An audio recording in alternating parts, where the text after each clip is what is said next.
இந்த வீடியோவை கண்டிப்பாக மிஸ் பண்ணாதீங்க. ரொம்ப ஹெல்த்தியான ரெசிபி.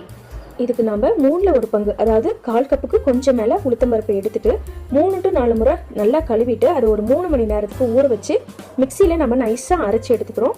நம்ம இந்த மாதிரி உயரமான பாத்திரமாக எடுத்துக்கணும். அப்போ நைஸாக அரைச்சி வச்சுருக்க உளுத்தம்பருப்பு மாவை போட்டுக்கிறோம்.